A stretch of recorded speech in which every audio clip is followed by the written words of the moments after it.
This, my friends, is the Ethereum chart, but it is the Ethereum chart from March of 2020. And exactly on March 13 of 2020, we witnessed one of the biggest crashes where crypto was in an absolute free fall in one single night, March 13, also known as the COVID crash. And if you look here, where we were from $270, $290, almost $300 here, $250. And then within one night, we went down from $200 to below $100. I personally remember being glued to my screen that night until 7, 8 a.m. in the morning, trying to long the bottom, trying to long the Ethereum bottom, which I eventually also caught. And this was also my kind of starting capital for the 2020 DeFi summer and subsequent bull run. But I really saw this as a giant opportunity coming out of a 2-year bear market, one of the harshest and driest bear markets in crypto. So I saw this opportunity as a once-in-a-lifetime opportunity. So 2020 March was really the final step, the final crash. And I remember on some exchanges, ETH went down even to below $90 that night. I think $87, $86, something like that. Absolutely crazy, from literally $200 the day before. So this was a huge crash. And what we're seeing now, if we look at the price, we saw another big crash from 3,500 the other day to below $3,000 last night. It actually went to like 2,900, I think even below in some exchanges. So yeah, Ethereum down bad. And this is most likely caused by the ongoing tensions in the Middle East, by the ongoing tensions between Israel and Iran. So Iran launched an attack on Israel yesterday with 331 missiles, and Iran claimed that this was an attack in response to Israel's bombing of the consulate in Syria, but also that at the same time they consider this matter finished, but obviously warning that if they would respond, if Israel responds, they would respond even bigger, right? So this would escalate. And out of these 331 missiles, most of them were intercepted, but 7 hit Israeli territory. And this is very dangerous to cause a global conflict, right? I see also the Twitter timeline is full of people being scared of World War III, right? And this is something that's been ongoing ever since the Ukraine-Russia conflict began. And it's just not stopping, right? This is now something that's going on for 2 years after the COVID pandemic, which was a huge event that slowed down global economy. But yeah, and in the short term, obviously, the crypto market has been the only market that's really opened over the weekend, right? Crypto is 24/7. So this was the only market that really showed an immediate reaction. And I think tomorrow when the general markets are opening, the financial markets, most of these markets are probably going to crash. So yeah, crypto is kind of front running that crash and already crashed. And just to give you in perspective, apparently the cost for defending against the attack from Iran was over $1 billion according to Israel, which is a giant number, absolutely insane. If you really want to understand how this all correlates, then I strongly recommend you to watch Hidden Secrets of Money. Watch it today.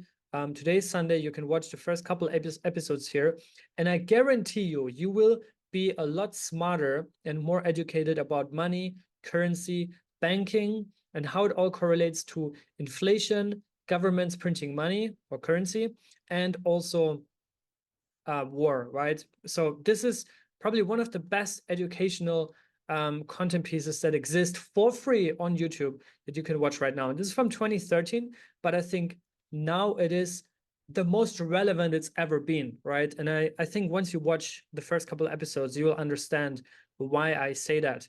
Anyways, this is Hidden Secrets of Money from Mike Maloney, who is also, by the way, big on crypto and big on gold, which, to be honest, crypto is actually designed to be resistant to geopolitical tensions and wars, right? Because it is decoupled, right? Cryptocurrency is money that's decoupled from a government, right? It's global internet money that empowers the people. And I think we always have to understand this in the long term. And once you fundamentally ingrain that in your mentality and your commitment to crypto, then I think events like this, you consider them as an opportunity, right? Now, I've been investing in crypto since 7 years with all my money, like I said. And when I got into crypto, I was also trying out my luck with leverage trading, which I'm really not good at, which is why I never talk about it. And I really don't want you to leverage trade. But I think there are some good platforms where you can actually leverage trade. And if you are a professional trader, then I think you would probably consider this as a giant opportunity. But if you're not a professional trader like me, then you should probably not leverage trade at all. And I've shown you the Ethereum chart and not the Bitcoin chart, because Bitcoin doesn't actually look that bad, right? Bitcoin is still hovering around all-time high, 64K now. It went to $60,000 last night. So after the first crash, Bitcoin went from 71K to like 66. And then after the second crash yesterday, it went to, actually on Binance, I saw it was at $60,000. CoinGecko doesn't record that here, says 62,700, but it actually went to 60,000 flat. I don't think we went below 60K. But yeah, this is the Bitcoin chart. And yeah, like I said, it's not that bad, because also Bitcoin has this bonus with the ETF inflows, right? And the net inflows for the ETF are actually in the double-digit billions still, right? Even though Grayscale has been selling aggressively, we still saw a net inflow total, cumulative total net inflow of $12.5 billion, right? So those $12.5 billion obviously pushed up the market, the Bitcoin market. And I think Ethereum and altcoins don't have that yet, which is why they really got drained. Altcoins got absolutely slammed. The Bitcoin dominance skyrocketed, now at 52%. I think it's even higher. But Bitcoin dominance skyrocketed, altcoins went down the drain. The biggest winner in the past 24 hours is actually Celestia TIA, but also TIA got slammed badly, right? It was at $20 the other day, and yesterday it went as low as $7.70. It bounced back nicely from that, but yeah, still. And I think this shows strong fundamentals when you see coins bouncing that hard, literally the first day. So TIA has strong support here, but I think most other coins are really down bad, you know, in the double digits here, in the reds. I think also our beloved Atom has lost more and more rankings, now ranked 33, $8.44, which is crazy. And many other coins have been going down bad. Injective now $25. Yeah, Thorchain $5.25, Say Network 53 cents. This was at $1 the other day. Fetch AI $2.14. And I think Osmosis even went way below $1, right? Akash Network now back on page 2, $3.63. And for Osmosis, we have to scroll a lot, 97 cents right now, ranked 133. And it went to 85 cents here on CoinGecko, but I think it went even lower on exchanges. Anyways, this is a altcoin bloodbath. Like I said, Bitcoin dominance quite high now. Tensions, especially in the Middle East. I'm right now in Dubai, literally around the corner opposite to Iran. Here, you don't really notice anything. I also still think that Dubai is the safest place on earth, because they're also trying to kind of stay out from geopolitics. But yeah, it is what it is. And like I said, also the whole week, we have this huge conference coming up here, Token 2049. Also saw some flights already got canceled, and people are now obviously scared, which, to be honest, as a conference organizer, this is the worst that can happen, right? As a conference organizer, this is the worst that can happen, because it's something you can't influence. And it's something that, yeah, just scares people off, right? And they're just one click away from canceling their trip and from just staying home, right? We experience the exact same thing pretty much every year with Cosmos, to be honest. In 2022 was election year in Colombia. And everybody said that if Petro wins the election, the country is done.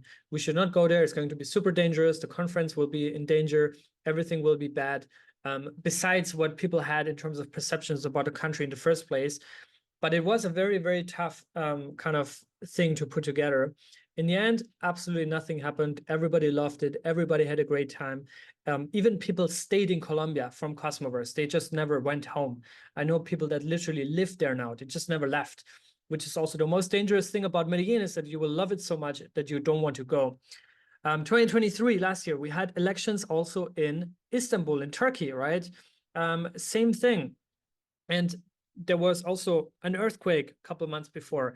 There were also tensions in that area. Now people are saying no more conferences in the Middle East.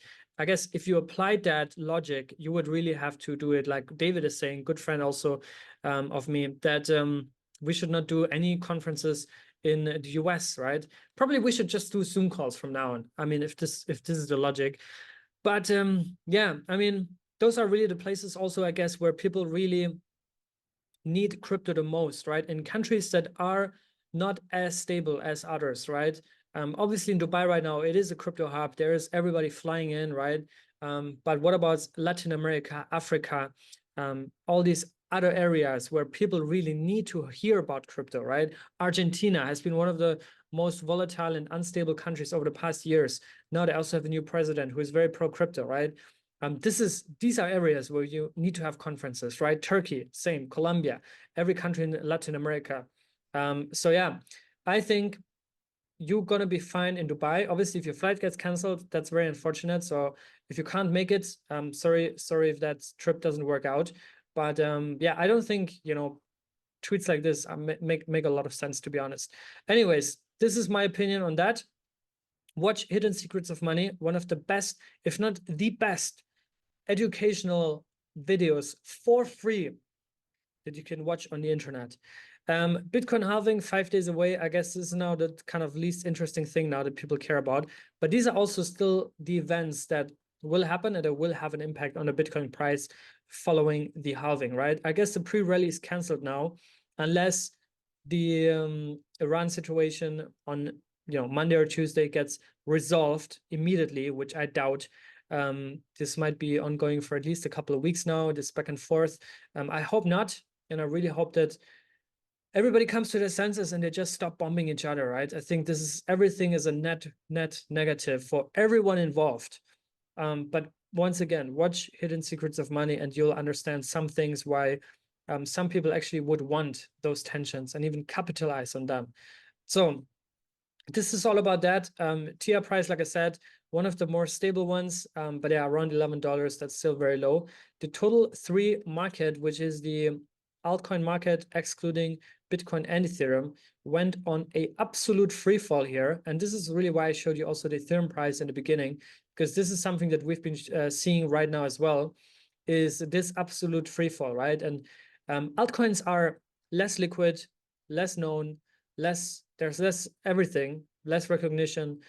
So they're the first ones that really go down the drain. And this is what we've seen.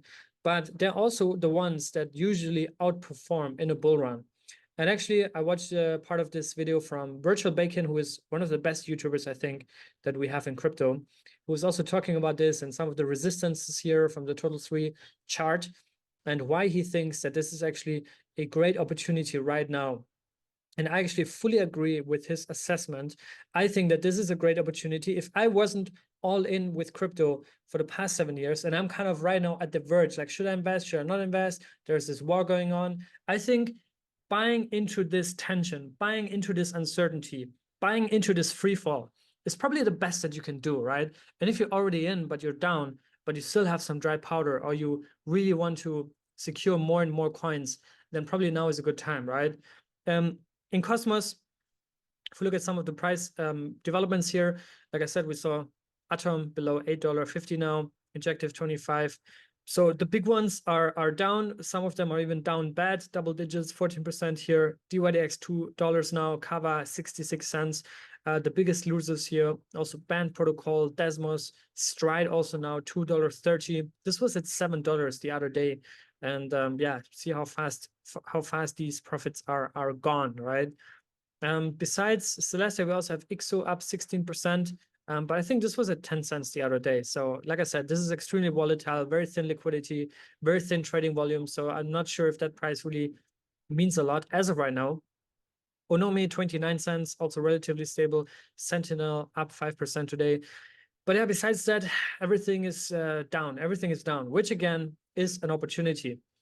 On the bright side, we have some protocols in Cosmos that are just killing it, right? We saw Celestia had a huge impact when they launched. Sane Network had a huge impact when they launched. Saga just launched earlier this week.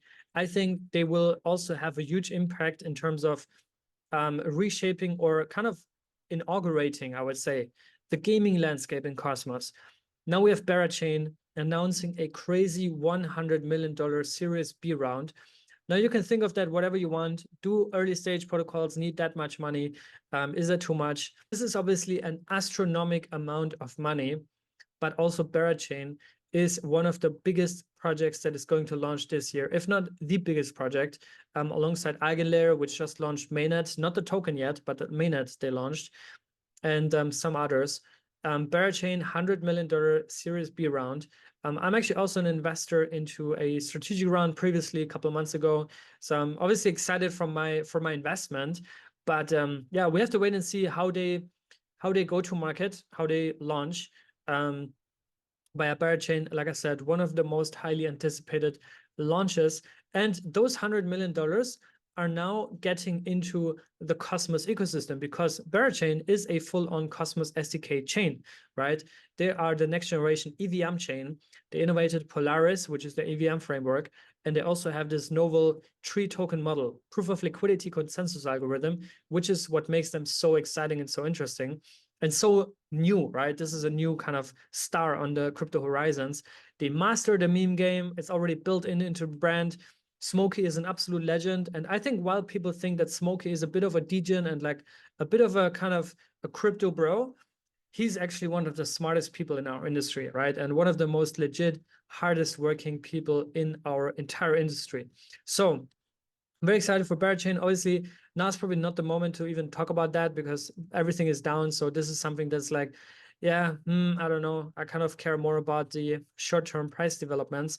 But yeah, like I said, when in doubt, zoom out. When in doubt, look at historic price developments. And to be honest, in 8, 12 months or 3, 5 years, we'll look back at this and we'll say, this was a golden opportunity. And what did I do? What did I do on that day? I saw people talking about this might be a big opportunity. And yes, we might dump even further, right? There might be more tensions in Iran. And yes, if this escalates, I think crypto is doomed for the next 6 to 8 months. If things escalate in Iran and we actually go into war, things will go really, really bad for crypto, right? But I think this is also now where the news are kind of exaggerating things, where the news are really capitalizing on those negative potential outcomes, right? Because they also make money with it, right? They're also, in the end of the day, just trying to maximize your attention, right? Everybody's trying to maximize your attention and to paint pictures just to, yeah, get your attention, get your time. But if you try to ignore the noise, obviously you shouldn't be like just shutting everything down. But I think if you are level-headed, if you put things into relation, and when you understand how money, governments, printing, war, how it all correlates, and you then think about, wait a second, what is crypto actually? Is it actually all about memes? Is it actually about minting 100x? Or is crypto a revolutionary technology that empowers the individual for exactly situations like these, where you have global tensions, geopolitics heating up, governments cracking down on their own financial infrastructure to protect their own national currencies, which forces people into something like crypto, where people have full ownership and are fully empowered over their own finances, not excluded from doing any remittances, international bank transfers, or excluded from the financial systems, right? If you see those things escalating on a global scale, and big countries like Iran, Israel, which affects also European countries, the US, if we see giant tensions there, national currencies being affected, big currencies inflating, this is actually what crypto is there for, right? Crypto is there to replace that system because this system is fundamentally broken, and crypto is there to replace it. Crypto is a better form of money, and it's a better form of currency. It's a better financial system. Everything will be tokenized. Everything will be in crypto in the next 10 years. This is an unstoppable innovation. And I really want you to fundamentally understand that. I think when you do, crashes like today will not affect you as much. Obviously, I look at my portfolio, I look at the prices. Yes, it hurts. Not gonna lie, of course it hurts. But knowing that in the long term, this is going to recover, we're gonna be fine. That's also why I talk so much here about fundamentals on this channel, right? Because I think fundamentals really matter. And this is also, I think, the basis and the foundation for your investment philosophy in your portfolio, right? Is you need to understand the fundamentals, because I think then you can make smarter decisions in the crypto space. Anyways, I hope you are getting through this. I hope we all do. First and foremost, I hope that the tensions end. No more wars, no more bombing in no country anywhere in the world. I know this is a bit of a fairy tale kind of wish, but I really hope that people come to their senses and stop bombing each other, right? Like I said, next week I might push out a couple less videos because it's a conference week. We also have our Cosmos Dubai event on Tuesday, which is going to be really nice. So yeah, I'll do my best to push out videos. We actually have one scheduled with Nick White, an in-person interview here at the C2HQ about Celestia. So look forward to that. And other than that, I'll do my best to push out a video as soon as there's anything major, as soon as I got time. And until then, I want you to stay safe and be good.